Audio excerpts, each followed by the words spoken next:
Welcome to Young Business Professionals. I'm Felix and this is another video of our Automotive Know-how video series. I will give you an introduction into a so-called control plan. If you are interested in increasing your automotive knowledge, please feel free to subscribe to my channel and like the video. You may also check out our Facebook page, through which we would like to create a community that shall support each other, growing everybody's knowledge. Well, now let me introduce control plans to you. A control plan is making sure that the production process of a product is running under controllable or manageable circumstances, so products without failures, respectively products according to customer requirements, can be produced. It is a tool defined by the IATF 16949 standard, but was also mentioned already within QS 9000. It defines important product and process characteristics of a product or a product group and specifies how these characteristics have to be monitored. The control plan is also part of the apqp process and is touched the first time in phase 2, alternatively phase 3 of the project. If a control plan for prototypes is being made already, then it's touched already in phase 2, but latest you start to use it typically for pre-serial components, respectively in phase 3.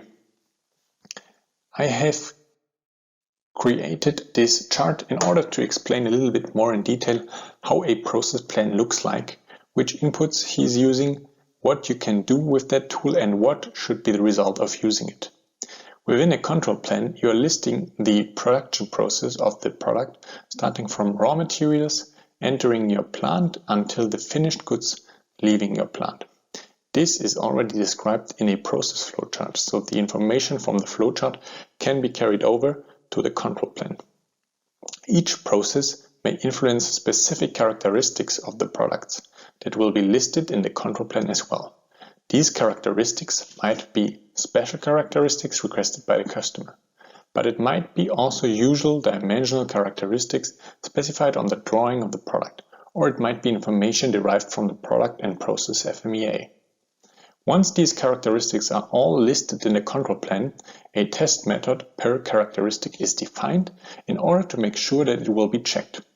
You are also defining a checking frequency in the plan and actions that have to be initiated once the characteristics cannot be fulfilled.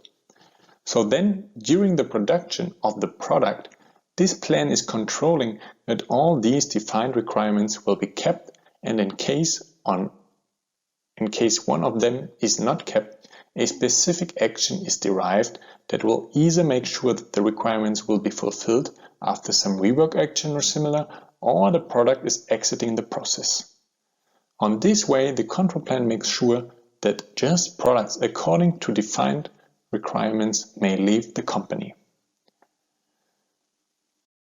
In order to increase your understanding, I have also listed here a number of information that are typically part of a control plan, such as the date of creation or the change of the control plan, or change level of the control plan, customer information such as the customer part number or similar, the supplier description and location, so the production plant of the producing company, the part number and part description of the supplier, the engineering change level of the component itself. That is important because once you perform an engineering change to the product or to the process, you need to also revise the control plan accordingly.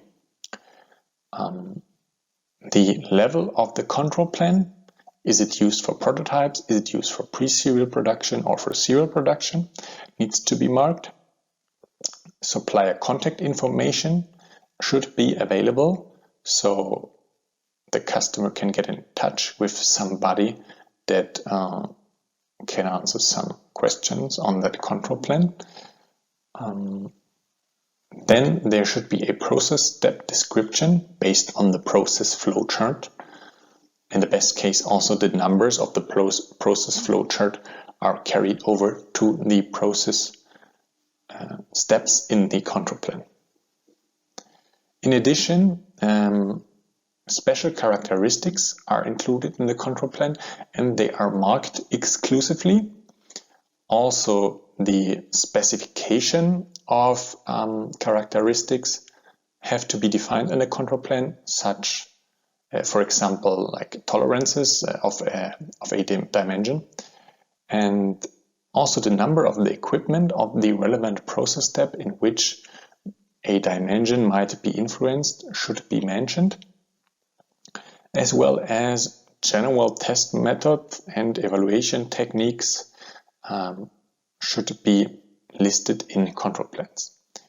It's important to add also the test equipment and the corresponding test method with which a characteristic within its specification has to be tested, and also a frequency, means the number of the tests to be performed per shift or per day or per week, and needs to be defined, and also the corresponding control method. And very important, once there is a deviation detected on one of the dimensions, for instance, a reaction needs to be derived, and so behind each of these items that have to be controlled, also a reaction plan needs to be added. In case you got all these points already on your control plan format, you can be sure that you are on a pretty good level. What else is important with regard to control plans? You should always be aware about the fact that a control plan is a living file. It is always required to keep it up to date, and it never reaches a final level, except the product is going out of production.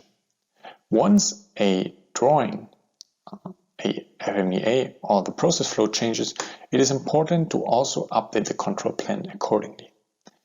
And another important fact that I will need to mention is the accordance of drawings, or of the drawing, FMEA and control plan with regard to special characteristics. This is a must-have. What does that mean? In case there are special characteristics for a product, they must be marked and highlighted in drawing, FMEA and control plan. This is making sure that these important characteristics are monitored with a high focus, and the product can never be failing with regard to these.